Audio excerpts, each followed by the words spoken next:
Baik, izin Yang Mulia, ada 2 pertanyaan yang ditujukan untuk kedua saksi. Yang pertama adalah pada perguruan tinggi swasta di mana kedua saksi Pak Andi dan Romo Ferry bertugas, apakah gaji yang diterima dosen mengacu pada standar tertentu sebagai rujukan atau berdasarkan kemampuan keuangan? Ini juga karena terkait ada 2 perkara yang saat ini disidangkan, yaitu 272 dan perkara 24, di mana perkara 24 berkaitan dengan tunjangan fungsional dosen, yang pada pokoknya di perkara 24 meminta agar tunjangan fungsional dosen adalah setara dengan gaji pokok. Jika terdapat hal demikian, bagaimana konsekuensi kepada 2 kampus di mana para saksi ini bertugas? Yang kedua adalah bagaimana organisasi para saksi ketika merekrut dosen-dosen yang untuk penugasan, apakah melalui rekrutmen atau seleksi, dalam hal ini sukarela dan kesepakatan, ataukah ada dosen-dosen yang memang ditunjuk atau ditugaskan oleh yayasan begitu?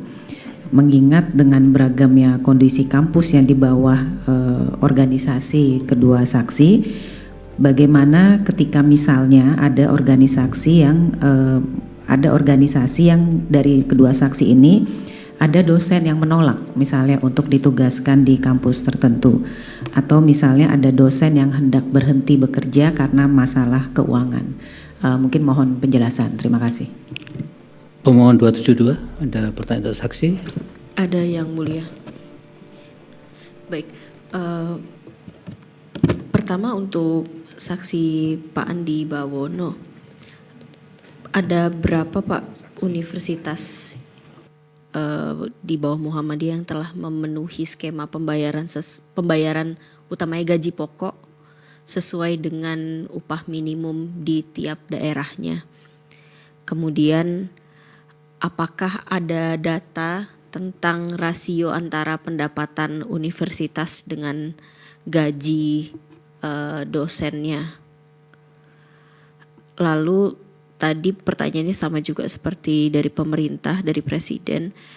Tadi disampaikan bahwa beberapa universitas Muhammadiyah itu besaran gaji yang disampaikan kepada dosen itu berdasarkan kemampuan keuangan gitu.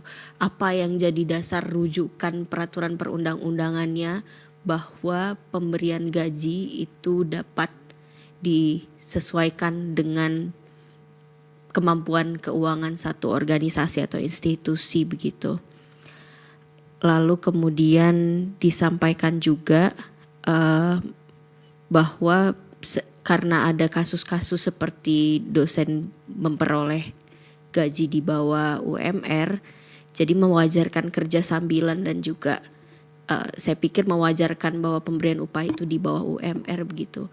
Nah, apa dampaknya kepada pendidikan, penelitian dan juga pengembangan di universitas sendiri begitu ketika dosen itu dibiarkan untuk memiliki beberapa pekerjaan dan tidak fokus ke tridharma perguruan tinggi?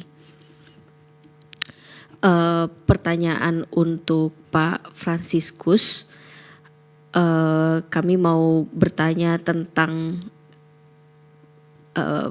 dosen yang diperbolehkan juga untuk melakukan kerja-kerja lain selain pengajaran di universitas. Apa yang menjadi dampaknya terhadap universitas itu sendiri ketika dosen tidak fokus melaksanakan tridharma perguruan tinggi?